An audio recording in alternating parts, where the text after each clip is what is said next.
Incident जो है घटनाक्रम कल हुआ है और उससे एक दिन पहले जो रायबरेली में हुआ है, ये कई चीजें मेरे मन में चिंता पैदा कर रही हैं। हालांकि ऐसा नहीं कि ये घटनाएं पहली घटनाएं हो, लगातार ये घटनाएं हो रही, लेकिन एक चिंता जब पैदा होती है तो जो लोग आपके साथ अटैच हैं, जो लोग आपके साथ काम कर रहे हैं, उनके साथ अपनी बात रखना बहुत जरूरी हो जाता है।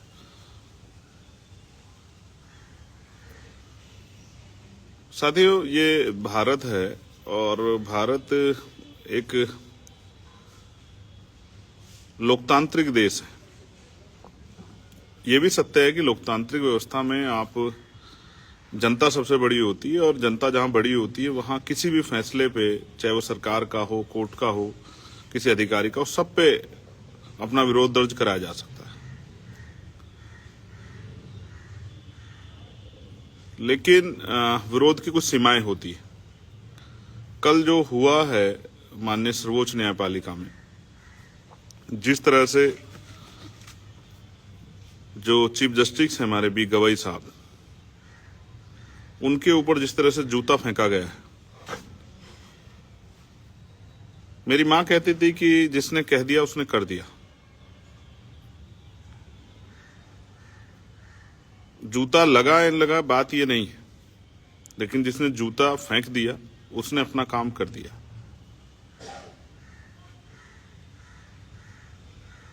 देश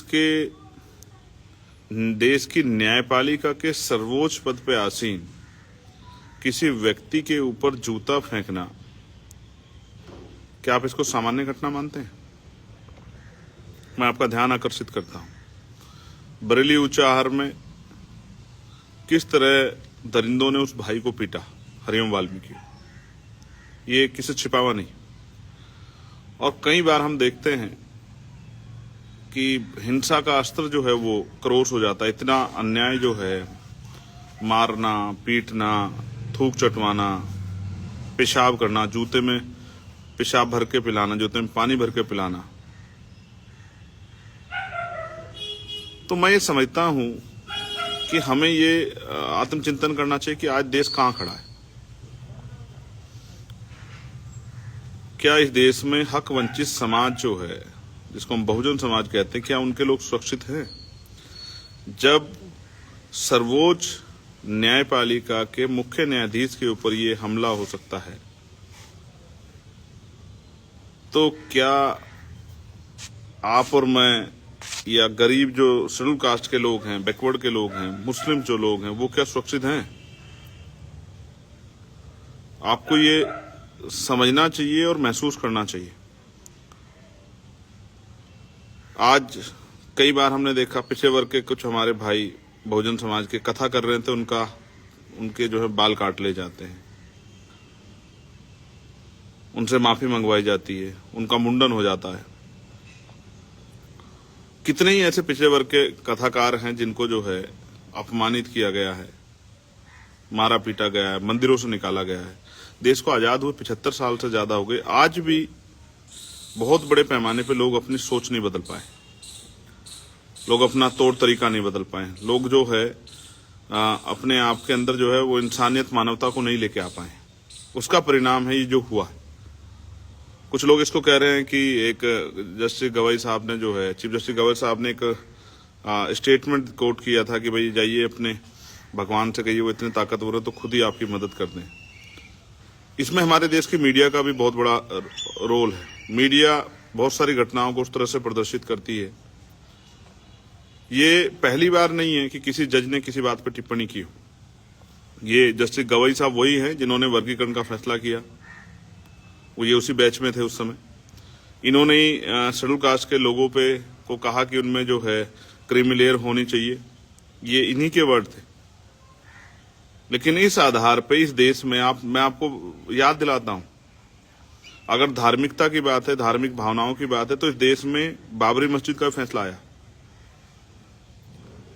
और वो फैसला, क्योंकि अभी भी जो है इनसे पूर्व के जो चीफ जस्टिस, उस बैच के जो जज थे, उन्होंने डीवाई चंद्रचूड़, उन्होंने एक्सेप्ट किया कि उनकी भावनाएं उनके फैसले पे हावी थी। ये बात उन्होंने कहा, ये बात उन्होंने अपनी जो है एक इंटरव्यू में कही और वो बहुत चर्चा का विषय बनी कि वो जो पहले से जो है मन बना के बैठे हैं, पहले से अपने मन में जो है अपने माइंड में वो बना के बैठे हैं कि भाई वो जो है वो जगह जो है वो एक धर्म की थी, उन्हीं को मिलनी चाहिए थी। ठीक है, उन्होंने पहले वहां ये बनाकर, क्योंकि वो पैदा भी नहीं हुए होंगे, तब तक का इतिहास भी नहीं जानते, वो 300-400 साल पुराने में क्या था उनको पता भी नहीं होगा। वहां जो मिले थे, वो जो एएसआई को मिले थे, वो जो उस समय के स्तूप वगैरह, वो कौन से धर्म से रिलेटेड ये भी नहीं पता था। लेकिन आप देखिए कि उन्होंने ये बात अपने इंटरव्यू में एक्सेप्ट की, उनके मन में भाव थे। तो आप जज बन के भी अपने भाव नहीं कंट्रोल कर पा रहे हैं। और मैंने कभी नहीं देखा कि किसी मुसलमान ने जाके उनको जूता फेंक दिया हो। हम निंदा कर सकते हैं, हम लोग आलोचना कर सकते हैं, उसका एक स्तर है। मैं मानता हूं कि चीफ जस्टिस हो या कोई भी जज हो, उनके फैसलों की आलोचना होती है, उनका विरोध होता है, व्यक्ति की आजादी है देश में। लेकिन मैं ये बात बहुत स्पष्ट तौर पे कह सकता हूं कि ये जूता सिर्फ इसलिए फेंका गया क्योंकि उस कुर्सी पे बहुजन समाज का, दलित समाज का व्यक्ति बैठा था, इसलिए जूता फेंका गया। और इसके पीछे कारण ये नहीं है कि भगवान का अपमान किया। आप ये समझिए, किसी भी घटना को, और कोई घटना होती है तो उसमें जो गुस्सा होता है वो तत्कालिक होता है। ऐसा नहीं गुस्सा वो 15 दिन बाद, 20 दिन बाद जागता है। उसके बाद भी वो लगातार कोर्ट में बैठ रहे थे। तो ऐसा क्या हुआ, मैं बताता हूं जो मुझे महसूस होता है। वो ये है कि जस्टिस गवई साहब ने अभी, चीफ जस्टिस गवई साहब ने अभी बरेली की घटना से पहले और मॉरिशस में जब वो बोल रहे थे तो उन्होंने कहा कि बुलडोजर का राज नहीं चलेगा, संविधान का राज चलेगा। ये बात उन्होंने कही और लगातार वो बुलडोजर की नीति का विरोध करते रहे, लगातार वो सरकार से लड़ते रहे। आप ये महसूस करके देखिए,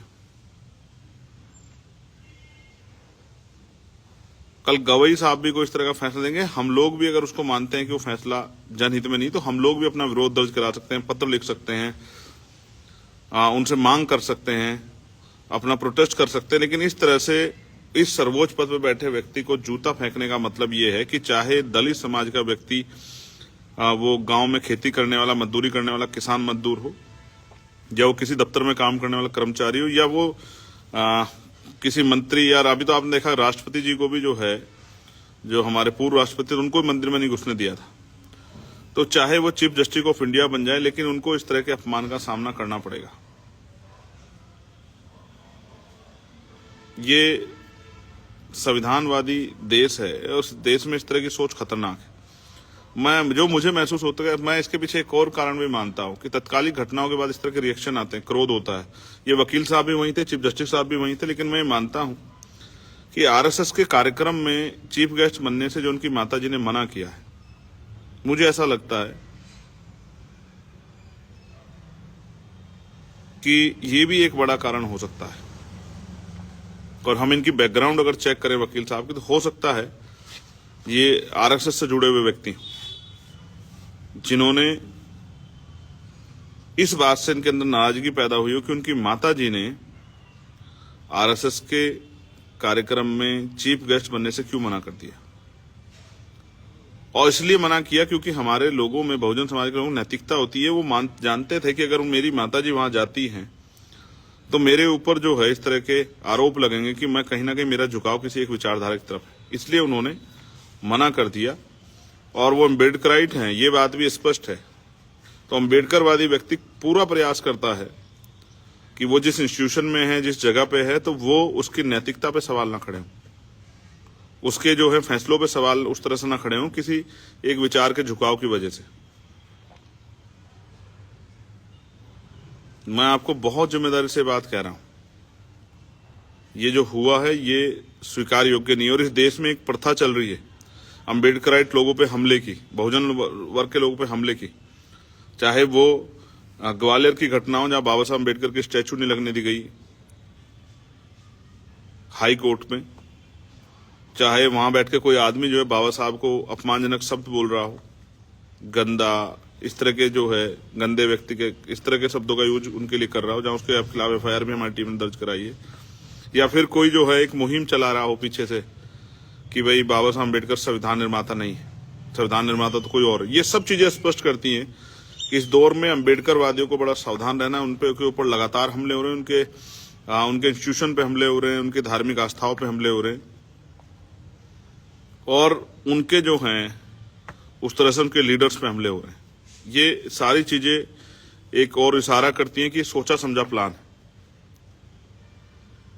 इसके पीछे बहुत सारे लोग हैं, हमें सतर्क रहना है। लेकिन हालांकि मैं जो है संविधानवादी व्यक्ति, वरना जिस व्यक्ति ने ये इस तरह की घटनाक्रम किया है, मैं उनके चीफ जस्टिस साहब के उदार हृदय का भी धन्यवाद करता हूं कि उन्होंने उसके अपराधों को माफ कर दिया। हालांकि मैंने बहुत सारे हाईकोर्टों को सुना है, जब वहां जज बैठ के वो करते हैं, तो अगर कोई एक बात उनको चुभ जाती है तो वो तत्काल जो है गर्म हो जाते हैं, हिंसक प्रवृत्ति के हो जाते हैं। मैंने बहुत सारे चीफ जजेस को सुना है, बहुत सारे हाईकोर्ट बेंच को जो है सुना है, वो फिर तत्काल जो है उसको जो है उसके खिलाफ जो है कार्रवाई की और ये माफी मंगवाने इस तरह की चीजें कर देते हैं। लेकिन जस्टिस गवर साहब के जो है अम्बेडकर जो चीफ जस्टिस है, उनके दिल का भी, उदार दिल का भी मैं धन्यवाद करूंगा कि उन्होंने उसके सारे अपराधों को माफ कर दिया, उसके सारे बोधों को माफ कर दिया जो उन्होंने जो है किया, इतना बड़ा अपमान करने की कोशिश की। लेकिन मेरे और आपके लिए चिंता का सबब है।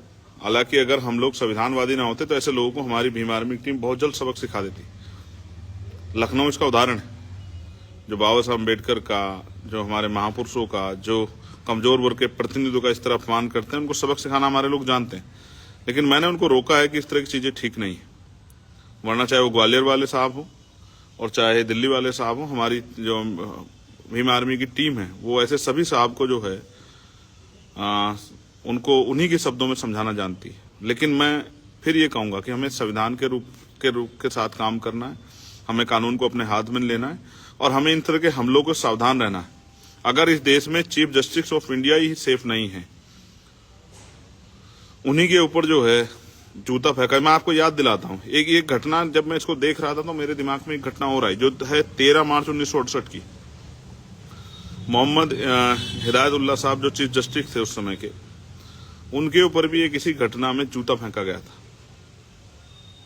एक मामले की सुनवाई के दौरान जस्टिस हिदायतुल्लाह साहब जो हैं, जो चीफ जस्टिस ऑफ इंडिया थे उस समय के, 13 मार्च 1968 को जो है कि ये घटना है, आप चेक कर सकते हैं। तो जब मैं इसको देखता हूं तो मुझे ऐसा भी लगता है कि कमजोर वर्गों में भी जो दलित और मुस्लिम समाज के लोग हैं, उनके साथ इस देश में गैर बराबरी का सलूक बहुत बड़े पैमाने पर किया जा रहा है। उनके ऊपर बुलडोजर चल रहे हैं, उनके एनकाउंटर हो रहे हैं, उनकी धार्मिक आस्था को कुचला जा रहा है, उनके जो धार्मिक स्थल हैं, उनके जो ऐतिहासिक स्थल है, उनको जो है छीनने का प्रयास किया जा रहा है, उनकी जो है उनकी कमर को तोड़ने का प्रयास किया जा रहा है, उनके अधिकारों को कुचलने का काम किया जा रहा है। ये दोनों घटनाएं आपस में मैच करती हैं। 13 मार्च 1968 चीफ जस्टिस हिदायतुल्लाह साहब, और कल जो हुआ है जिसमें चीफ जस्टिस BR गवई साहब हैं। मेरा भी उनसे किसी बात को लेकर विरोध हो सकता है, मैं भी उनके किसी फैसले से सहमत नहीं हो सकता, लेकिन आलोचना का स्तर जो है वो इतने बड़े निम्न स्तर पर नहीं जा सकता कि हम इस तरह की हरकत करें। हालांकि इसको पूरे देश ने कंडम किया है, सभी पार्टियों ने कंडम किया है, लेकिन ये जो इस तरह की जो सोच है, जो हिंसा के रूप में परिवर्तित होती है, कहीं जूता फेंकती है या मेरे जैसे व्यक्ति पे गोली चलाती है, ये जो सोच है, इस सोच को हमें समझना पड़ेगा कि कितनी खतरनाक है। और मैं जस्टिस साहब का दिल बहुत बड़ा है, लेकिन आज जो है पूरे अम्बेडकरवादी समाज में इस बात की तकलीफ है, गुस्सा है कि जब चीफ जस्टिस ऑफ इंडिया बन के जो है उस व्यक्ति के ऊपर हमला हो सकता है, उस व्यक्ति पे जूता फेंका जा सकता है, तो आप समझिए क्या इस देश में दलित समाज के लोग, कमजोर समाज के लोग सेफ हैं? इससे पहले भी बहुत सारे फैसले हुए हैं, जैसे मैंने बाबरी मस्जिद का फैसला कहा, कई ऐसे फैसले हैं जिनकी आलोचना हुई है, लेकिन किसने जूता नहीं फेंका जाके वहां। और ये तो एक टिप्पणी, तो वहां तो वो जो ऐतिहासिक स्थल को परिवर्तित करके जो है सौंप दिया गया था, लेकिन सब लोगों ने समझदारी दिखाई। उनके धार्मिक जो इंटेलेक्चुअल्स हैं, उन्होंने समझदारी दिखाई। लेकिन ये जो अब किया गया है, ये मैं मानता हूं कि ये उस टिप्पणी के बाद नहीं, ये जो नई चीज जो हुई है, जो मैंने आपको बताया कि उनकी माताजी ने RSS के कार्यक्रम में चीफ गेस्ट बनने से मना किया है, या उन्होंने जो बुलडोजर नीति पे या जो सरकार की डिक्टेटरशिप है उस पे उन्होंने जो कठोर स्टेटमेंट दिए, मुझे लगता है ये उनका वो है, ये उन्हीं का प्रभाव है। और मुझे ये भी लगता है कि ये एक पूरी प्रक्रिया उनको डराने दबाने की है। मैं बहुत स्पष्ट रूप से कहना चाहता हूं कि अगर कोई ईमानदारी से अपनी जो है संवैधानिक जिम्मेदारियों का पालन करेगा तो हम लोग उनके साथ खड़े हैं।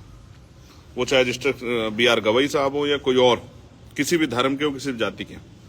अगर कोई देश के हित में फैसले देगा, सरकार से टकराएगा, सरकार गलत पॉलिसियों का विरोध करेगा, वो कोई भी सरकार रही है, तो हम उसके साथ खड़े होंगे। ये हमारी नैतिक जिम्मेदारी। लेकिन इस तरह से विरोध का इतना निम्न स्तर होना, इसकी जांच होनी चाहिए कि ये आखिर ये पूरा प्लान करके क्यों हुआ है। और ये इसलिए शायद ये इसलिए किया गया है कि BR गवई साहब डर जाएं। BR गवई साहब जो चीफ जस्टिस ऑफ इंडिया, हालांकि उनके पास सुरक्षा है, मगर मैं उनको कहना चाहता हूं कि आज पूरा अम्बेडकरवादी समाज आपके साथ खड़ा है।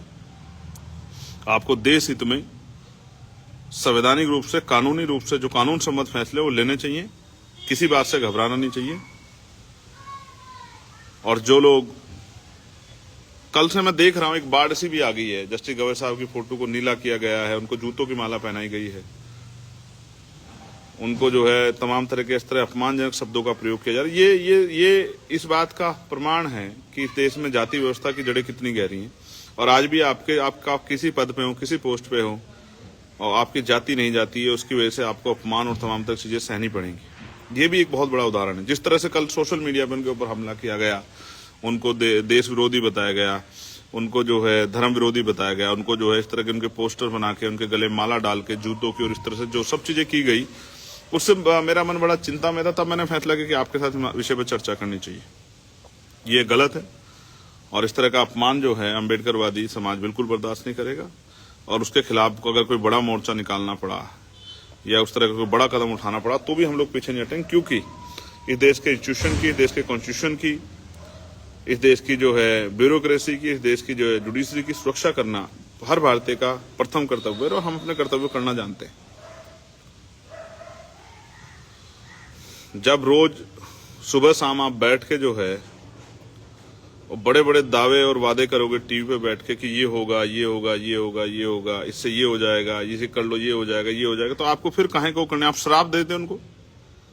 जस्टिस BR गवई साहब को श्राप दे देते, उनका पिंडदान कर देते, उनके खिलाफ यज्ञ कर देते, उनका अपने आप नुकसान हो जाता। तो इस तरह की घटना आपको क्यों करनी पड़ी?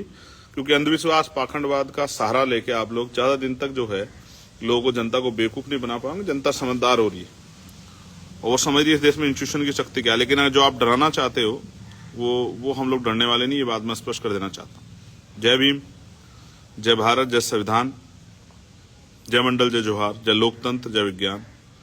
और देखिए, समझिए कि क्या चल रहा है और इस समय में सतर्क रहिए, एकजुट रहिए, कमजोर वर्गों में भाईचारा बना के रखिए, तभी जो है हम लोग मिलकर इस लड़ाई को लड़ पाएंगे। अदरवाइज एक एक करके कुचले जाएंगे। ये आज बहुत बड़ा उदाहरण है कि आप चाहे गांव में खेती करने वाले मजदूर हों या चीफ जस्टिस ऑफ इंडिया की कुर्सी बैठने वाले BR गवई साहब, सब कमजोर वर्गों के ऊपर एक खतरा मंडरा रहा है। हमें इससे सावधान रहना है।